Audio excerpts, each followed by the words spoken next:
ಬೆನ್ನ ಮಾಡಲಿಲ್ಲ. ನಾವು ಕೊಟ್ಟ ಮಾತಿನಂತೆ ಉಳಿಸ್ಕೊಂಡಿದ್ದೀವಿ, ಕೊಟ್ಟ ಮಾತನ್ನು ಉಳಿಸ್ಕೊಂಡಿದ್ದೀವಿ.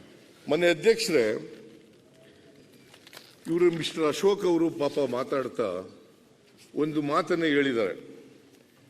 ಏನಂತ ಹೇಳಿದ್ದಾರೆ ಅಂತಂದ್ರೆ, ಗಾಳಿ ಇಲ್ಲದೆ ಕೆಟ್ಟು ನಿಂತಿರುವ ಬಸ್ಸಿಗೆ ಹೋಲಿಸಿದ್ದಾರೆ ನಮ್ಮ ಸರ್ಕಾರ. ಗಾಳಿ ಇಲ್ಲದೆ ಕೆಟ್ಟು ನಿಂತಿರುವ ಬಸ್ಗೆ ಹೋಲಿಸಿದ್ದಾರೆ. ಅವ್ರ ಪಾಪ ಹೇಳಿ, ಅವ್ರಿಗೆ ಹೇಳಕ್ಕೆ ಸ್ವಾತಂತ್ರ್ಯ ಇದೆ, ಹೇಳಿ, ಬೇಡ ಅಂತ ಹೇಳಲ್ಲ ನಾನು. ಆದರೆ 2019ರಿಂದ 2023 ಇವ್ರು ಹೆಂಗಿ, ಇವ್ರ ಬಸ್, ಇವ್ರ ಸರ್ಕಾರ ಹೆಂಗಿತ್ತಪ್ಪ ಅಂತಂದ್ರೆ, ದ್ವೇಷ ತುಂಬಿದ, ತುಕ್ಕು ಹಿಡಿದ ಬಸ್ಸು ಮುಂದಕ್ಕೆ ಹೋಗಲೇ ಇಲ್ಲ. ದ್ವೇಷ ತುಂಬಿದ, ತುಕ್ಕು ಹಿಡಿದ ಬಸ್ಸು ಮುಂದಕ್ಕೆ ಹೋಗಲೇ ಇಲ್ಲ.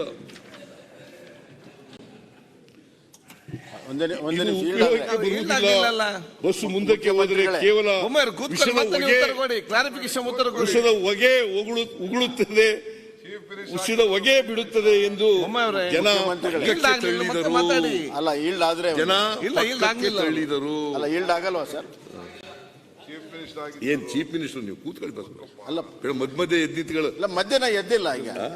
ಈಗ ನೋಡಿ ಎದ್ದಿದ್ದೀರಿ. ಅಲ್ಲ ಈಗ ನಿಮ್ ಪರ್ಮಿಷನ್ ಕೇಳ್ತಾ ಇದ್ದೇನೆ. ಯಾರು ಪರ್ಮಿಷನ್ ಕೊಟ್ಟಿದಾರ ಇವರು? ನೀವು ಈಲ್ಡ್ ಆದ್ರೆ ಕೊಡ್ತಾರ ಅವರು. ಕೊಟ್ಟರೆ ಇಲ್ಲ, ನೀವು ಕೂತ್ಕೋತೀನಿ. ಇಲ್ಲ, ನೀವು ಈಲ್ಡ್ ಆದ್ರೆ ಮಾತ್ರ. ನೀವು ಒಪ್ಪಿದ್ರೆ ಈಲ್ಡ್ ಆಗಲ್ಲ ಈಗ. ಅಲ್ಲ ಇದು ಒನ್ ವೇ ಕೂತ್ಕೊಳ್ಳಿ ಈಗ.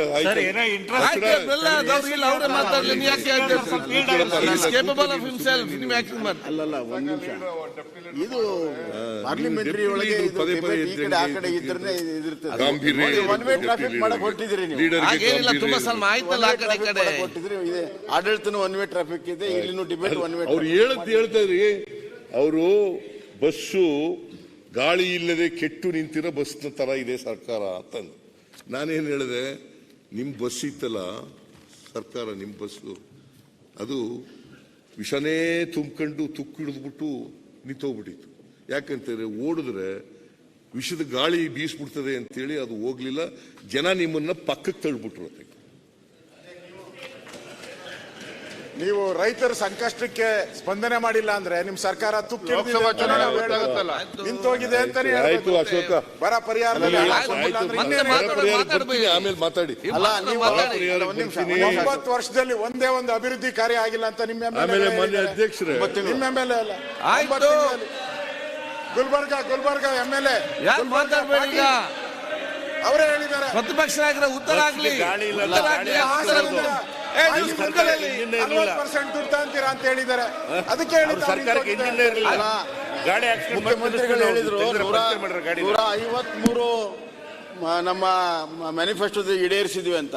153 ಮಾಡಿದ್ರೆ ನಿಮ್ನ ಯಾಕೆ ಪಕ್ಕಕ್ಕೆ ತಳ್ಳಿದ್ರು? 2018ರಲ್ಲಿ ಎಲ್ಲವೂ ಈಡೇರಿಸ್ಬಿಟ್ಟಿದ್ದೇವೆ, ಪಕ್ಕಕ್ಕೆ ಸೇರಿರಿ ಅಂತ ಹೇಳಿದ್ರು. ಅಂದ್ರೆ ಬರೀ ಹಾಳೆಯಲ್ಲಿ ಅಷ್ಟೇ ಇತ್ತು, ಪುಸ್ತಕದಲ್ಲಿ ಅಷ್ಟೇ ಇತ್ತು, ಅದು ಜನರಿಗೆ ಮುಟ್ಟಿರ್ಲೇ ಇಲ್ಲ. ಅದಕ್ಕಾಗಿ ಜನ ನಿಮ್ಮನ್ನ ಪಕ್ಕಕ್ಕೆ ತಳ್ಳಿದ್ರು.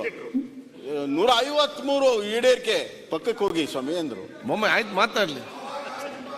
ನರೇಂದ್ರ ಸ್ವಾಮಿ ಅವ್ರು ಕೂತ್ಕೊಳ್ಳಿ. ಏನು ಜನ ಪಕ್ಕಕ್ಕೆ ತಳ್ಳಿಲ್ಲ, ಜನ ಓಟ್ ಕೊಟ್ಟಿದ್ರು. ಮಾತಾಡ್ತಾರೆ, ನೀವು ಯಾಕೆ ಮಾತಾಡ್ತೀರಿ? ಆಪರೇಷನ್ ಮಾತಾಡ್ತಿಲ್ಲಿ ಮತ್ತೆ ಅಲ್ಲಿ ಆಗ್ತದೆ, ಇಲ್ಲಿ ಬಾಕಿ ಆಗ್ತದೆ. ಇದೇ ಆದ್ರೆ ಸಂಜೆ ತನಕ